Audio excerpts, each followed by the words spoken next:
Thank you everyone for coming today. I'm very happy to see you here, to see everyone here. Today I will talk about how to effectively manage this kind of projects because they're complex, they're different, not like regular software development. I have more than 10 years of experience in project management. I work for the Protec company. It's a small IT company from Novi Sad, Serbia. It specializes in artificial intelligence, computer vision, machine learning, and deep learning. First of all, we need to know what the artificial intelligence is, and you are all very well aware of that, so I will not talk about that. But you know how complex projects based on the AI are. So it's very complex from the beginning about the data that we use, how to manage, what result we will get during the process of project management, and how to navigate later. That's why there are methodologies placed and frameworks, similar like for the regular software development. But that's not everything. It's not everything in the methodology. There are a lot of different things. So I will try to focus on examples from the industry, real projects, and how that looks in real life, not ideal situation that we learn when we speak about project management. So mostly, I believe that mostly of you, when you have started your own projects, it happened more than once that you need to start even before the contract was finalized and signed. I believe so. At least once that happened. What it means for the project manager, for a project manager, there is a responsibility there to check for the data, what can be used, what can be done in that time frame before the contract gets finalized. So my recommendation is at the beginning of the project to start with the risk assessment and contingency plan, but agile risk assessment. That means that all through the process of project management, to the life cycle of your project, you always keep your risk assessment and contingency plan up to date. You always go there, check, add new things, change the existing things, change the existing plan.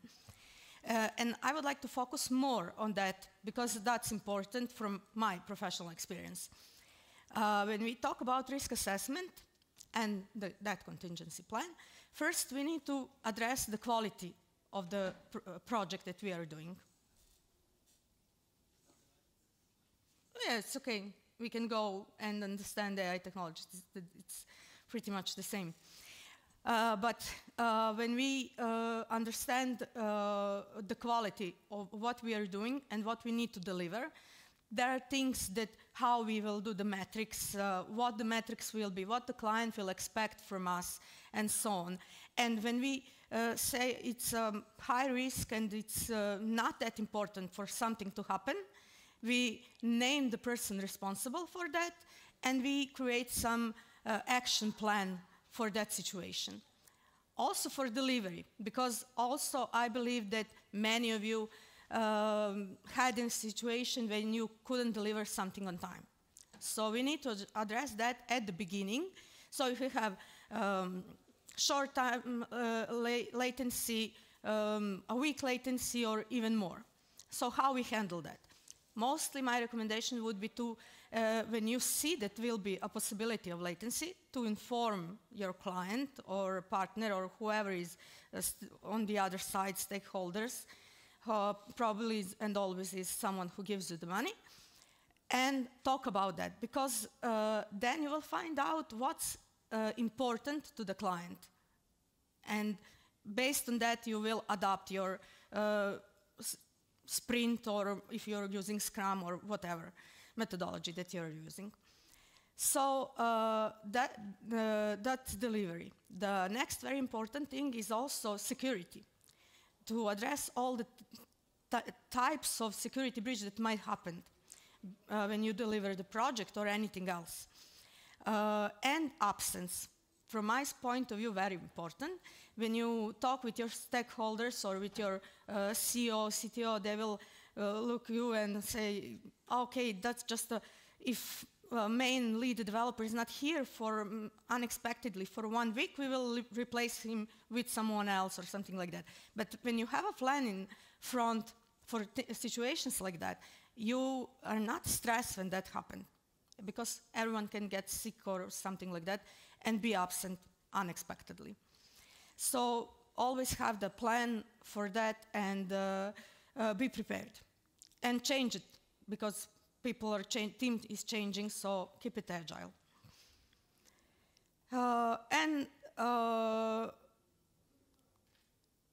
I mostly said also about the role of the project manager when I start this introduction into that, but to summarize, the role of the project manager is to be between the technical team and the business side of the company, either stakeholders, client, customers, whoever that is. And the team, technical team, that cannot speak with the client because they are all into technical details, and also the client stakeholders, they think about the business. There is a huge responsibility there for the project manager to keep the project aligned with the business goal and with the business scope. Why is that important, especially with the AI projects? Because when we are talking about it, those are mostly R&D projects. And you experiment, you do your research, and there are ideas born during the project time. And you want to do more, you want to do better, you want to add that and that and that, but does that really what the client wants and will pay at the end? So that's the responsibility on the project manager to keep an eye on that. And like I said, to balance that requirements, to facilitate the communication between the AI experts and business stakeholders, and to oversee everything for the maximum impact. It's important to use the the agile methodologies, not waterfall, because we don't use waterfall even in the regular software development. And here it's not possible whatsoever, because you don't know what your next day gonna look like in your project, and not how the end of the project will look like, not even how it will last. So agile must be used, and one of the example is DDS. It's a data-driven Scrum. It's similar to regular Scrum. I will explain. The overview, the main difference is very important. The sprint duration is, the sprint duration varies. It depends on the data that you're receiving or gaining. So you don't schedule the sprint for like 2 weeks, and you have sprint planning for 2 weeks, and you have a scope for 2 weeks, definition of done and everything. It can be done in this kind of a project. So you have all of that, but based on when you will receive some data, and then your sprint ends, you have a sprint planning for the next. You discuss the data that you have, and you create data-driven decisions for the next sprint. That's the main difference, and very important difference. And I don't think that AI and ML projects can be managed differently. When you implement, I don't know if anyone use like DDS in your project development. Implementation is not complicated. It's similar to Scrum. It's just very difficult for regular project manager to realize that he will not like 1 or 2 weeks sprint. So they, most of the time they ask me, well, how will I know what is the end date of my sprint? What should I put in there? Nothing. Just open the sprint. It doesn't matter. Put 2 weeks. It doesn't matter when you. Sometimes your sprint will last 5 days. Sometimes it will last 2 weeks. It will last when you receive something, so that you can move on from that. So in implementation of the data-driven Scrum, that was at least the most common asked question. Key roles in the data-driven Scrum are pretty much the same as in the regular Scrum. We have a product owner, that's visionary, leading the project, focusing on the value delivery and prioritization. We have the process expert role, responsible for facilitating the data Scrum processing and ensuring the team efficiency. And we have the team members, very different, very similar to the regular Scrum, so different skills, cross-functional collaboration, and working towards the project success. So for the challenges and the solution, the most common challenge was that duration that I explained. The next challenge is, and I explained the solution, the next challenge is that project managers need to understand the technology, which is very difficult if they don't have a technical background. AI is not an easy to understand like the regular software development, because in the regular software development you will see at least the mock-up of your software. You will see how it will look like. You can check, you can test, you can do anything. Here it's a lot of imaginary things. It's a lot of research, the newest technology, cutting edge, so you will always have to be up to date with the newest trends.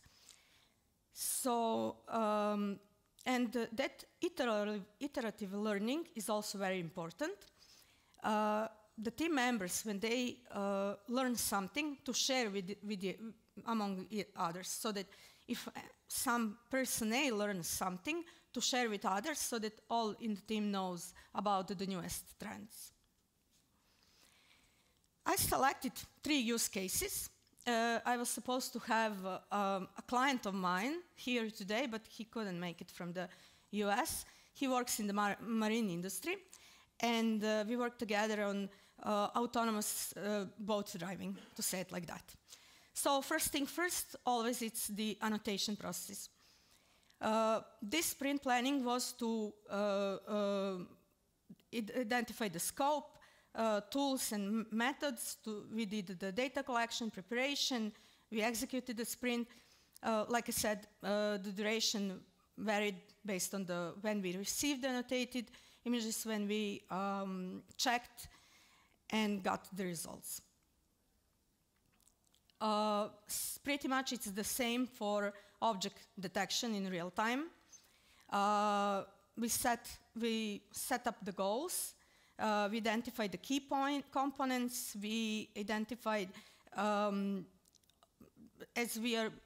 this particular example, we use thermal images with label objects like power vessel, lighthouse, and so on. So we had a sprint execution, and I think, if I remember correctly, for instance, when I created this presentation months ago, that this sprint was lasting like 7 working days.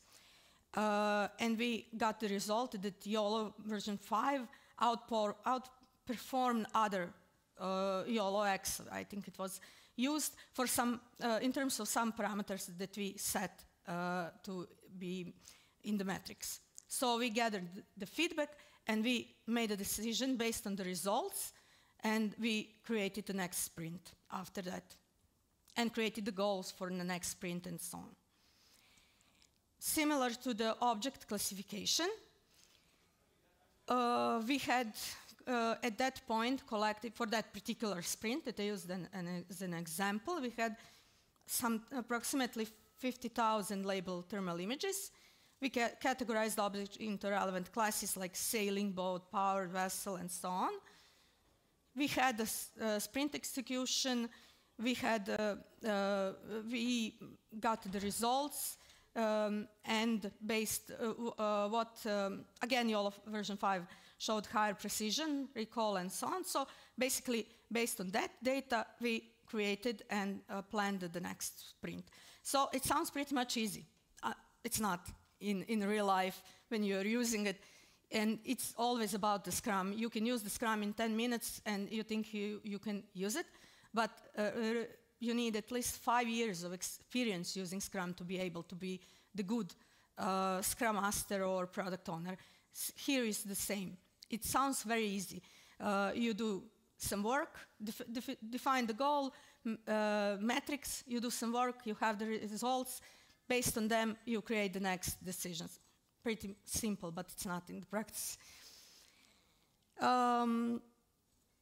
Before I get to the conclusion, I would like to talk a little bit more about project manages a role in data privacy concerns and EU AI Act that is now a very popular topic because it's new, only Europe has it for now.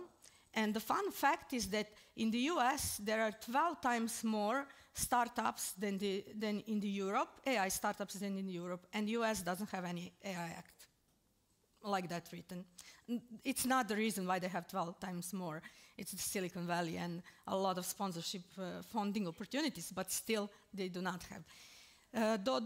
They do have some forms of, like parts of the act, some rules. For instance, in the New York, state of the New York, you can't use AI-driven or AI-built decision for hiring. You can select for the interview, but you can't hire a person based on the AI. That's forbidden by the law. For the AI Act in the EU, you heard a lot. What it means in reality for us. A fact that I always like to say is that that act was they start writing it like a year and a half before the ChatGPT arrived as we know ChatGPT today. So basically, it's not that good or finished at the moment. So when I talk about future, I expect changes, additions, and it will be for sure, we will see in the next years.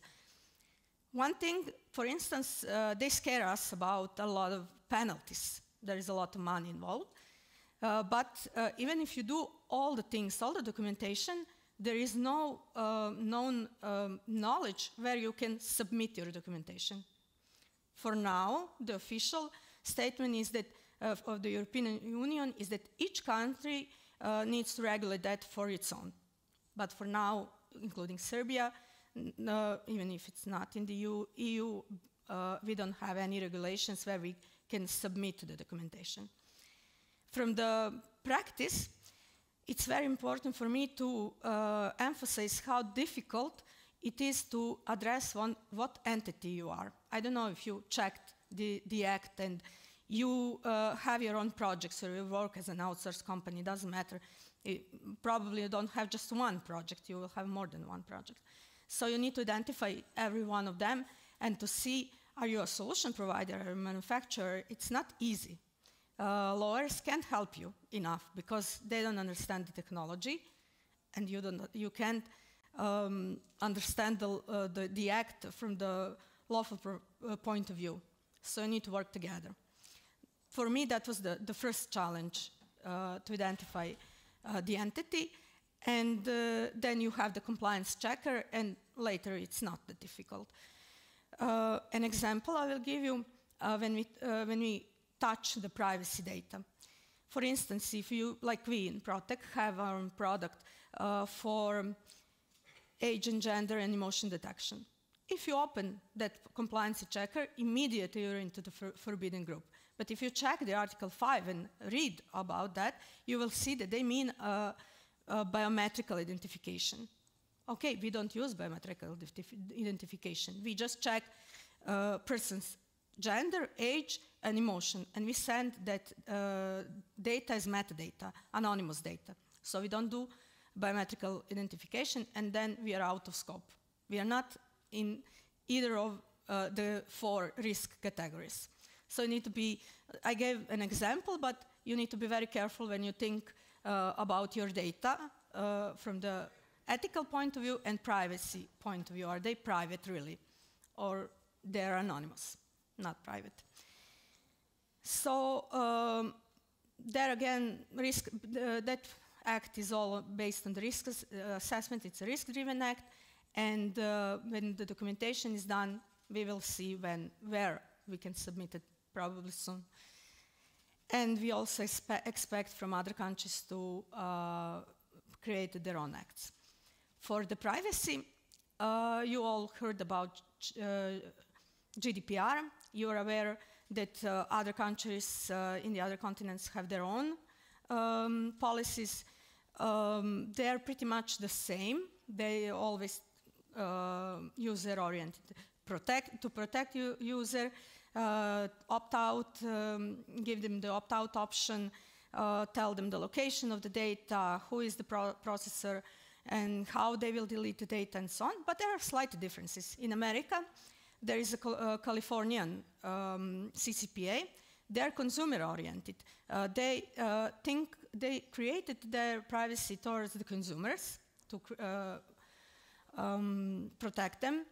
In China, for instance, it's a localization of the data. They don't allow data to leave the country. So those are slight differences. But as a project manager, you need to be aware of that when you're managing your own project. That's the link between the technical team that they are doing and the business part of the process of the company.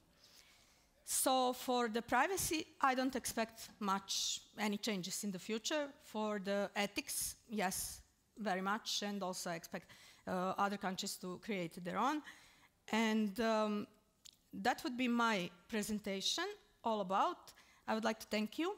I give you much more time for a Q&A session because it's always like that. You have a lot of questions from your own use cases, and I would like to answer if I, of course, know. So please. Okay. Thank you. Thank you. One round of applause for Anna. I want to congratulate you and thank you for holding this presentation. Here's a little appreciation from us. So, does anyone have questions for Anna? Over there, can we get... Okay. You'll both have a chance to ask the question. Hi. So I would have two questions. You said that in such project it's important that the project manager has a technical knowledge about AI. So my question would be, do you have any workarounds if that's not the case? And my second question is, for which project sizes in terms of team and duration would you recommend using data-driven Scrum? Thank you. That's a good question. The first one, especially. So, myself, I'm an engineer, so I have a technical background, and it really helps me. But I would be lazy, and I would recommend ChatGPT and learn.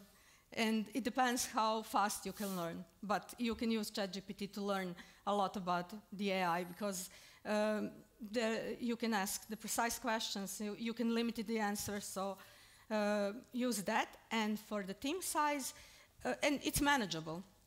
It depends on the person, but I would say it's manageable. And for the team size, I work with from 7 to 10 per project. Welcome. Okay, next question. I tried to formulate a question. I haven't done it yet. Hopefully, as I talk, the question will come to me. But I just wanted to say that I respectfully but wholeheartedly disagree that only project managers should communicate with the business stakeholders. When you say that most project managers lack the technical depth and knowledge to be able to understand the project requirements. So I feel like data teams should be more involved in expectation management, in setting up KPIs, in basically every stage of the project and decision making. I would like to say that I actually agree with you, and apologize if I misleaded when I said that the project manager facilitates the communication between the team and the business stakeholders. I didn't say that the technical lead or the data team should not be involved in the meetings. And from the technical, it's not just it's highly recommended to be there, because project manager just have a feeling, have a very light knowledge about that. But you can, as you saw, I didn't went into details about the metrics. And if I had my colleague from the client's side, he would be a product manager, and he's more involved in his own project, so he would be talking a little bit more technical than I did. So that's actually, I completely agree with you. Okay. So my question was, would you disagree? Then you said you agree, and Thank you. I misled when I said I should be more precise in that part. Okay, thank you for the clarification. Do we have any more questions for Anna? Feel free to think about it, I guess, for a few seconds. Also, I mean, it is nearing the end of the day, but hopefully, Anna, you will also be in the hallway or maybe somewhere here until the end of the conference. So if you think of anything, feel free to reach out and ask her any additional questions. Thank you. Thank you again, and please, Thank you. warm welcome.